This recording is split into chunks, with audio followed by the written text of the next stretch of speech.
Suikoden 2 is one of my favourite RPGs of all time, and if you haven't played it yet, do yourself a favour and download it from the PS Store right now. Today, we're going to look at some of the facts behind this masterpiece. This is Hellfire RPGs, and you're watching Suikoden 2 Know the Facts. At the start of the game, Rue and Joey are forced to flee from the Highland camp. However, if the player fights over 108 battles against the Highland soldiers before jumping off the cliff, the intro sequence will be shown in full colour instead of sepia. This is probably more effort than it's worth, but still, it's a nice addition. Silent Hill is another of Konami's powerhouse titles. If you've played the series, you'll be familiar with Dahlia Gillespie. If so, did you notice the Easter egg in Green Hill? There are 5 crates of flowers that you can examine. 4 of them are labelled as dahlias, which of course is a flower. The 4th crate across, however, is labelled as Dahlia Gillespie.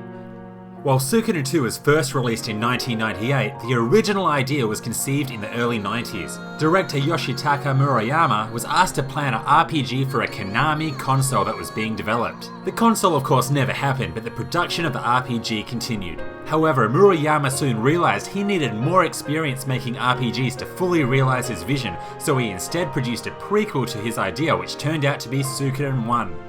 After its successful launch, a sequel was given the green light and Murayama was able to continue his idea on his original RPG, which was released 3 years later as Suikoden 2. This delay was well worth it because in my opinion, Suikoden 2 is better than Suikoden 1 in every way. There are a few interesting pieces of data hidden within the game's code. Firstly, within the data for the Nightmare enemy, there's an image of a Magic the Gathering card. This enemy has several elemental card faces that show when it spins around, but the Magic the Gathering sprite is never seen. Also, that annoying old hag, the Ragged One, has a speech bubble hidden in the game's code. It literally translates to, "I'll steal your money." Seems fitting, right? You're the leader of a massive army, risking your life for thousands. It's only natural that you should be able to stay in the inn for free, right? Well, you can. By cancelling out of the save game menu after choosing to stay at an inn, the party's HP and MP will be completely restored without any money being deducted. When loading your completed Suikoden 1 data into Suikoden 2, you'll be granted with a number of bonuses, including the ability to recruit Ter McDowell into your party. Players who have done this may have noticed a glitch that occurs in the name of this character. A few things were coded incorrectly here, such as all the lowercase letters of McDowell's Suikoden 1 name not carrying over to McDowell's Suikoden 2 name. This means that if you previously named your character Ter with a capital T, the new name in Suikoden 2 would turn out as Tikdol because the lowercase I and R are ignored. However, if the letters were capitalized as TIR, the new name would turn out as Tyrol. These 3 capitals would overwrite the first 3 letters of the default name McDowell. Furthermore, a name with just lowercase letters such as TIR would be completely ignored and the name would remain McDowell.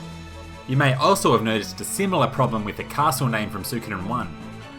Here's another relatively unknown fact about character names. Did you know that when naming Rue in Suikoden 2, if you clear the name field and then press determine, he will be given a random name. Now here's a glitch that all you longtime Suikoden fans would be familiar with. It's possible to gain entry to the Matilda region early in the game through pushing the door. Yeah, you can push it a long way. By doing this, you can recruit Futch and Humphrey earlier than usual. You can also recruit Long Chan Chan here. By bringing along Wakaba, if you speak to him, the characters will play out the same scene as they would have in Crum. This Matilda glitch was unfortunately taken away in the Japanese PSP version. Suikoden 2 features loads of runes that can be equipped to the many recruitable characters. However, there's an unused rune in the game's code that can be accessed with a cheat device. It's called the solitude rune and it increases a weapon's attack power based on how many are in your party. This means that if you're the only party member in battle, you'll do significantly more damage. The war in Suikoden 2 is pretty intense and enough to wear anyone down. Ever think how easy it would be to just pack your bags and live the quiet life? Well, you actually can. If the player decides to run away with Nanami during the events that develop around Tinto, an alternate ending will be revealed in which Rue and Nanami simply run away to live a quiet life in the country. But honestly, where's the fun in that?